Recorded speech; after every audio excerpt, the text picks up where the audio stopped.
আসসালামু আলাইকুম। কোনো রকম তেল ছাড়াই আমি কাঁচা আমের একটি মিষ্টি আচার তৈরি করেছি। এখন যেহেতু আমের সিজন চলছে, তাই এইরকম হালকা টক এরকম মিষ্টি একটা আমের আচার আপনারা খুব সহজেই তৈরি করতে পারেন। আর আপনারা যারা তেল একটু কম পছন্দ করেন তাদের জন্যই কিন্তু এই রেসিপিটি। আমি এরকম মজার একটি আচার তৈরি করেছি খুব সহজেই। এর জন্য আমি নিয়ে নিয়েছি কাঁচা আম। আমি এইরকম সাইজের কাঁচা আমটা খুব ভালো মতো ছেলে নিয়েছি। এই আমের ভেতরের যে বীজটা থাকে, এই বীজটা কিন্তু অনেকটা বেশ শক্ত হয়ে গিয়েছে। এই রকম আম আমি নিয়েছি। এখন আমি একটি কাঁটা চামচের সাহায্যে আমের যে বাইরের থেকে একটু এভাবে কেচে নিচ্ছি। এতে করে আমটা খুব সহজে আমের যে কষটা আছে সেটা বের হয়ে যাবে এবং এর ভেতরে মশলাটা খুব ভালো মতো ঢুকে যাবে। আমি আমটা কেচে নিয়ে এইরকম ফালি করে নিয়েছি, অর্থাৎ একটা আম থেকে 4 টুকরা করে নিয়েছি। আপনারা চাইলে আমটা আরও ছোট টুকরা করতে পারেন।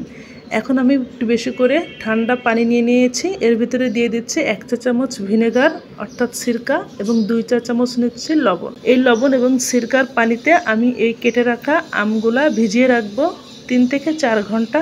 আপনাদের হাতে সময় থাকলে আরও বেশি সময় নিয়ে এটা ভিজিয়ে রাখতে পারেন। এতে করে আমের ভেতরের কষটা পুরোপুরি চলে যাবে। আমি 3 ঘন্টা পর আমটা খুব ভালো মতো ধুয়ে নিয়েছি। এখন আমি এরকম একটি ছাঁকনিতে এই আমগুলো তুলে নিয়েছি। এখন আমি চলে যাব আমার আচারের যে মশলা সেটা তৈরি করার জন্য। একটি খালি কড়াইয়ে আমি 4টা শুকনা মরিচ এভাবে নিয়ে টেলে নিচ্ছি। 1 মিনিট মতো টেলে নিয়েছি। এরপর এর ভেতরে আমি যোগ করব 5 ফোড়ন। আমি খুব সিম্পল মশলায় আজকে আচারটা তৈরি করব। শুধুমাত্র 5 ফোড়ন এবং শুকনা মরিচ, এই দুইটাই হচ্ছে আমার আচারের মশলা। আমি 2 চা চামচ মতো 5 ফোড়ন নিয়েছি। 5 ফোড়নটা দেওয়ার পর আরও 1 মিনিট মতো টেলে নেব।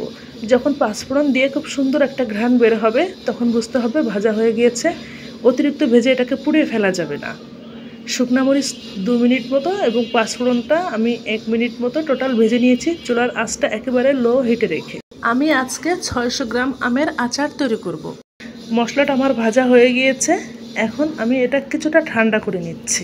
আমি একটা শিলপাটা এটা নিয়ে এভাবে পিষে নিচ্ছি। আপনারা চাইলে এটা কোনো গ্রাইন্ডারও পিষে নিতে পারেন অথবা অন্য কোনোভাবেও এটা পিষে নিতে পারেন। লক্ষ্য করুন আমার এই মশলাটা কেমন দানা দানা আছে, পুরোপুরি মিহি করে আমি এটা গুঁড়া করিনি। একটা বাটিতে আমি মশলাগুলো তুলে নিচ্ছি।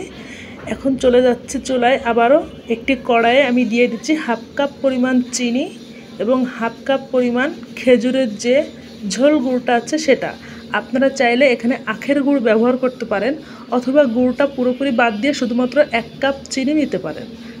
আমি টোটাল গুড় আর চিনি মিলিয়ে 1 কাপ মতো নিয়েছি। এখন দিয়ে দিচ্ছি ভিনেগার অর্থাৎ সিরকা 1/4 কাপ পরিমাণ।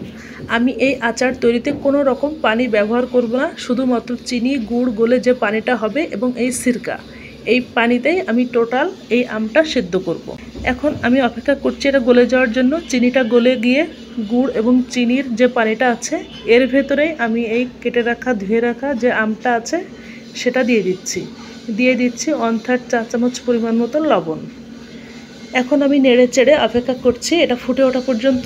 যখন আমের ভেতরে এরকম বলক চলে আসবে তখন চুলার আঁচটা আরও কিছুটা কমিয়ে আমি মিডিয়াম হিটে রেখে দেব।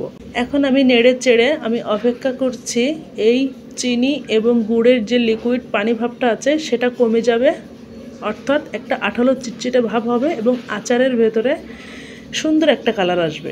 লক্ষ্য করুন ধীরে ধীরে আমার আচারের ভেতরে খুব সুন্দর একটা কালার আসছে এবং যে লিকুইডটা ছিল মিষ্টি চিনি এবং গুড় গলে সেটাও কিন্তু আস্তে আস্তে আঠালো হয়ে আসছে।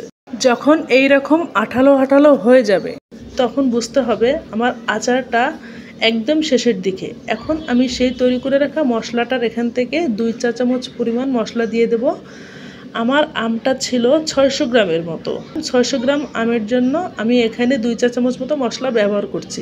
মশলাটা দিয়ে খুব ভালো মতো নেড়ে চেড়ে নিচ্ছি এবং মশলাটা দেওয়ার পর আমটা খুব বেশি জাল করার প্রয়োজন নাই, কারণ আচারটা এখন পুরোপুরি রেডি। এখন আমি চুলা থেকে নামিয়ে নিয়ে ঠান্ডা করে নিচ্ছি। ঠান্ডা হয়ে গেলেই আমার আমটা পরিবেশনের উপযোগী। এটা রোদে দেওয়ার কোনোই ঝামেলা নেই, সরাসরি এটা এইভাবে পরিবেশন করা যাবে এবং এটা সংরক্ষণ করা যাবে এয়ারটাইট বক্সে করে প্রায় 1 বছর মতো। এই সহজ রেসিপিটি আপনারা অবশ্যই বাসায় ট্রাই করবেন। আপনাদের কেমন লেগেছে সেটাও কমেন্টসে জানাতে পারেন।